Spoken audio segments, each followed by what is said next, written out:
మోకాళ్లలో గుజ్జును పెంచి నొప్పిని తగ్గించి సర్జరీని దూరం చేసే ఫ్రీడమ్ వాక్. నమస్తే, వెల్కమ్ టు సుమన్ టీవీ. 2024 సార్వత్రిక ఎన్నికల్లో కూటమి ప్రభుత్వం అధికారంలోకి వచ్చింది. అయితే కూటమి ప్రభుత్వం పార్టీల ద్వారా గెలిచిన ఎమ్మెల్యే అభ్యర్థులందరికీ కూడా మినిస్టర్ పోస్టులను ఇస్తున్నట్టు కూటమి ప్రభుత్వం నిర్ణయం తీసుకుంది. అయితే మినిస్టర్ పోస్టులన్నింటిలో కూడా అతి కీలకమైనది హోంశాఖ. ఈ హోంశాఖని వంగలపూడి అనితకి ఇస్తున్నట్టు కూటమి ప్రభుత్వం నిర్ణయం తీసుకుంది. అయితే హోంశాఖకు సంబంధించి అనితకు ఇవ్వడంపై వైజాగ్ పబ్లిక్ ఏమంటారో అడుగుదాం పదండి. ఏపీలో ఎలక్షన్స్ జరిగాయి, కూటమి ప్రభుత్వం అధికారంలోకి వచ్చింది. అంటే ఇప్పుడు ఉమ్మడి విశాఖ జిల్లాకు సంబంధించి ఒక కీలకమైన మంత్రి పదవి అనిత గారికి ఇవ్వడం జరిగింది, హోమ్ మినిస్టర్. ఎలాగనిపిస్తుంది అన్న? అంటే ఆవిడకి ఆ మంత్రి పదవి ఇవ్వడం కరెక్టేనా? అంటే సరిపోతుందంటారా? ఉమ్మడి విశాఖ జిల్లాలో వంగలపూడి అనిత గారికి హోంశాఖ మంత్రి అవ్వడం అన్నది చాలా ప్రాధాన్యం ఇచ్చినట్టే. దీనికి మేము రాష్ట్ర ముఖ్యమంత్రి వర్యులు నారా చంద్రబాబు నాయుడు గారికి కృతజ్ఞతలు తెలుపుతున్నాం. ఎందుకంటే గతంలో ఎన్నో మిస్సింగ్ కేసులు జరిగాయి. ఒక స్త్రీగా ఆవిడ వీటన్నిటికీ న్యాయం చేసి ఆ మిస్సింగ్ కేసులన్నీ ఛేదించి రాష్ట్రానికి, ప్రజలకి, మహిళలకి న్యాయం చేస్తారని ఆశిస్తున్నాం. అంటే ఇప్పుడు మహిళలకి రక్షణ దొరుకుతుంది అనుకుంటారా? అంటే ఈ యొక్క హోమ్ మినిస్టర్ ఈవిడికి ఇవ్వడం వల్ల ప్రతి మహిళకు కూడా ఒక రక్షణ ఉంటుంది అని అనుకుంటారా? అంటే మహిళల మీద దాడులు చేయడం మనం తరచూ చూస్తూనే ఉన్నాం, టీవీస్లో కానీ పేపర్లో కానీ. సో ఇప్పుడు కొంచెం రక్షణ దొరుకుతుంది అనుకుంటారా మహిళలు? ఖచ్చితంగా రక్షణ దొరుకుతుందండి మహిళలకి. వంగలపూడి అనిత గారు ఆధ్వర్యంలో 100% ఖచ్చితంగా మహిళలకు రక్షణ అయితే కల్పించడం జరుగుతుందండి. సార్ మీరు చెప్పండి సార్, హోమ్ మినిస్టర్ పదవి అనిత గారికి ఇచ్చారు, పాయకరావుపేట నుంచి గెలిచారు ఆవిడ. సో ఆవిడకి ఇవ్వడం కరెక్టే అంటారా? అంటే ఆవిడ విధుల్ని కరెక్ట్గా నిర్వర్తించగలదంటారా? ముందు ముఖ్యంగా నారా చంద్రబాబు నాయుడు గారికి ఒక ఎస్సీ మహిళ, అందులోనూ వంగలపూడి అనిత గారి ఫైర్ బ్రాండ్, ఆవిడికి ఒక హోంశాఖ ఇవ్వడం అన్నది మా ఉత్తరాంధ్ర జిల్లా తరపుని ధన్యవాదాలు తెలుపుకుంటున్నాం. ఒకటి. రెండవది, గతంలో ఆవిడ ప్రతిపక్షంలో ఉన్నప్పుడు కూడా చాలా ఇబ్బందులు పెట్టారు. అలాంటప్పుడు కూడా ఆవిడ ఎన్నో ఒడిదుడుకులు ఎదుర్కొంటూ ఈరోజు ఆ స్థాయికి వచ్చింది. ఆ బాధలు ఏంటనేది ఆవిడకి తెలుసు.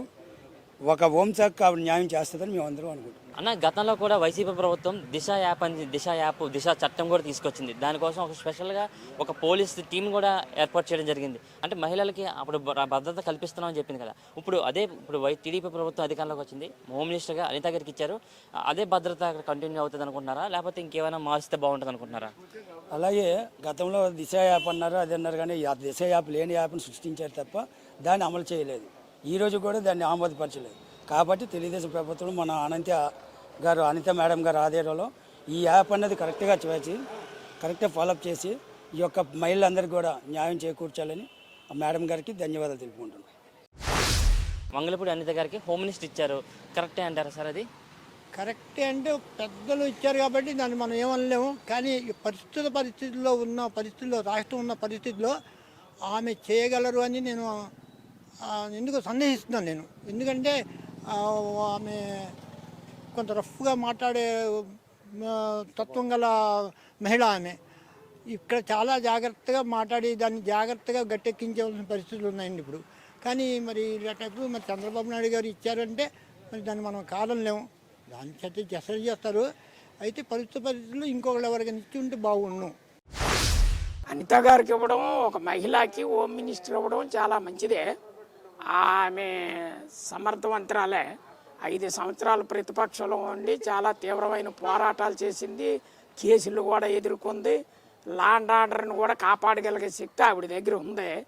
అది గుర్తించి చంద్రబాబు నాయుడు సమర్థవంతురాలని చెప్పేసి గుర్తించి చంద్రబాబు నాయుడు ఇచ్చినాడని మేము అందరూ భావిస్తాను. చేయగలదని నమ్మకం ఉంది. అంటే చాలా మందిలో ఒక అపోహ ఉంది, అంటే అంత పెద్ద శాఖకి ఆవిడ న్యాయం చేయలేదేమో, లా అండ్ ఆర్డర్ని ఆవిడకి సమర్థవంతంగా ఎదుర్కోలేదేమో అని చెప్పేసి చాలా మందిలో ఒక అపోహ ఉంది. దానికి ఏంటంటే అలాంటి అపోహ, అలాగా అసమర్థరాలు అయితే చంద్రబాబు అలాంటి అపోహ వాళ్ళకి ఎవరండి? చంద్రబాబు పెద్ద అడ్మినిస్ట్రేషను, మేధావి, మంచి సీనియర్లు ఉన్నప్పటికీ కూడా వీళ్ళు సెలెక్ట్ చేశారంటే చంద్రబాబు నాయుడు ఆవిడ సమర్థతను మెచ్చుకొని చెయ్యగలదన్నటువంటి నమ్మకం ఆయనకు కుదిరితేనే ఆ శాఖను ఇస్తారు. కాబట్టి ఇచ్చాడు.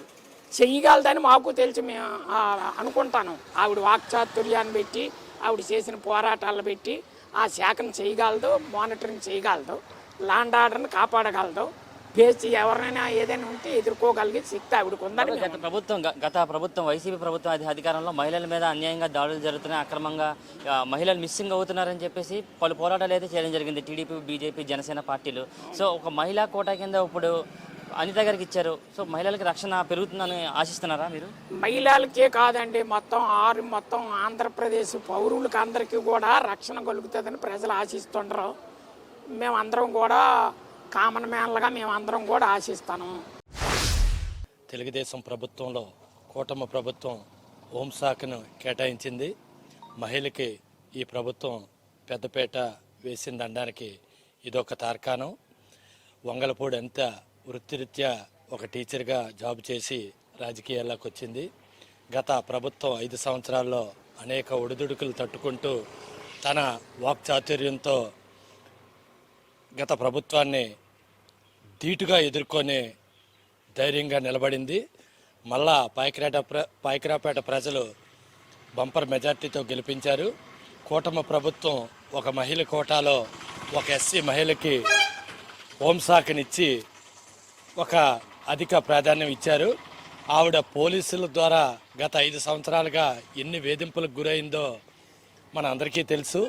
అక్రమ అరెస్టులు, నిర్బంధాలని ఛేదించుకొని అనిత ధైర్యంగా నిలబడి మహిళా లోకానికి ఒక భరోసాగా నిలిచింది. ఆవిడికి చేతిలోకి ఇప్పుడు లా అండ్ ఆర్డర్ హోంశాఖ వచ్చిందంటే ఇంకా రాష్ట్ర ప్రజలకి పండగ వాతావరణం చెప్పుకోవచ్చు. అక్రమ వేధింపులు కానీ అనేక దౌర్జన్యాలు కానీ లేకుండా లా అండ్ ఆర్డర్ని ఒక చంద్రబాబు గారి నాయకత్వంలో 100% న్యాయం చేస్తుందని చెప్పి పాయకరాపేట ప్రజలకి రాష్ట్ర ప్రజలకి భరోసా ఇచ్చే విషయం. వేరిగేషన్ కనిపిస్తుందండి. ఎందుకంటే గత ప్రభుత్వంలో ఆడవాళ్ళకి ఎప్పుడు కూడా న్యాయం అన్నదే జరగలేదు. ఈ రోజున ఆ న్యాయం కోసం ఒక ఆడ మనిషిని నియమించారు అంటే సాధక బాధలన్నీ ఒక ఆడ మనిషి బాధలన్నీ వేరే ఆడవాళ్ళకే తెలుస్తాయి. కాబట్టి అనిత మేడం గారు మాకు ముందు కూడా తెలుసు. పాయకరావుపేట ఎమ్మెల్యేగా పోటీ చేశారు, గెలిచారు. కాబట్టి అనిత మేడం గారు మాకు న్యాయం చేస్తారని అనుకుంటున్నాం. ఒక మహిళగా తను కూడా చాలా బాధలు ఫేస్ చేశారు. కాబట్టి తనకే ఆ బాధలన్నీ తెలుసు. కాబట్టి అలాంటి బాధలు వేరే వాళ్ళకు వస్తే ఎలా రియాక్ట్ అయ్యి దాన్ని సాల్వ్ చేయాలన్నది ఆ మేడంకి తెలుసు. కాబట్టి చంద్రబాబు నాయుడు గారు కరెక్ట్గానే ఆ మేడంకి హోంమంత్రి పదవి ఇచ్చారని మేము అనుకుంటున్నాము. గత ప్రభుత్వం అంటే వైసీపీ ప్రభుత్వంలో మహిళల మీద దాడులు జరిగాయి. ఎక్కడ చూసినా సరే మహిళలు మిస్సింగ్ అవుతున్నారని చెప్పి టీడీపీ, జనసేన, బీజేపీ పార్టీలు గొంతెత్తి వినిపించాయి. ఇప్పుడు కరెక్ట్గా మహిళకే ఇప్పుడు హోమ్ మినిస్టర్ పదవి ఇచ్చారు. మహిళలకి రక్షణ దొరుకుతుందంటారా ఈ ప్రభుత్వంలో అయినా సరే? మరి దొరుకుతుందండి. ఎందుకంటే ఒక మహిళకి అంత పవర్ ఇచ్చారంటే తను ఎక్కడికన్నా వెళ్ళి పోరాడేంత ధైర్యం అనిత మేడంకి ఉంది. ఎందుకంటే మేము గత ప్రభుత్వంలో జరిగిన అన్యాయాలు అనిత మేడం పోరాడినవన్నీ మేము టీవీలో వాటిలో చూస్తున్నాం. మేడం మీద కూడా చాలా కేసులు అవన్నీ పెట్టారు. కాబట్టి మేడం గారు 100% దానికి న్యాయం చేస్తారు, చేయగలరు. ఆ కెపాసిటీ ఉంది కాబట్టి సార్ ఆమెకు అది పదవి ఇచ్చారని నేను అనుకుంటున్నాను. అంటే గత ప్రభుత్వంలో మహిళలు సంబంధించి దిశ యాప్ కానీ దిశ చట్టం కానీ ప్రత్యేక ఒక పోలీసు బృందాన్ని ఏర్పాటు చేయడం జరిగింది. సో ఈ ప్రభుత్వంలో అలాంటి మహిళలకు సంబంధించిన రక్షణకి సంబంధించిన టీమ్స్ కానీ ఏమైనా ఏర్పాటు చేస్తే బాగుంటుంది అనుకుంటున్నారా? అంటే మీ తరపు నుంచి ఆవిడకి ఏమైనా చెప్పాలనుకుంటున్నారా? అంటే ఇంకా మహిళలకు సంబంధించి ఏమైనా కొత్త చట్టాలు తీసుకురావాలనే విషయాలు ఏమైనా చెప్పాలనుకుంటున్నారా మేడం మీరు? ఉన్న చట్టాన్ని దేనికి కూడా దుర్వినియోగం చేసుకోకుండా అమలు చేస్తే మనకి ప్రతి చట్టం కూడా ఉపయోగపడుతుందండి. దాన్ని దుర్వినియోగం చేసుకోకుండా పదవిలో ఉన్నాం కదా అని విర్రవీగిపోయి గత ప్రభుత్వం చాలా ఇబ్బందులు పెట్టిందండి అందరినీ. ఎవరు చెప్పుకోలేక ఎవరన్నా బయటకు వచ్చి మాట్లాడడానికి కూడా భయపడిన స్థితి చాలా మట్టుకు కనిపించింది. ఈ రోజున ప్రతి ఒక్కరు కూడా ధైర్యంగా బయటకు వచ్చి మాట్లాడుతున్నారు. అంత ధైర్యం ఇచ్చారు అంటే నారా చంద్రబాబు నాయుడు గారికి మేము ఎప్పటికి కూడా మహిళల తరపున మేము రుణపడే ఉంటాం.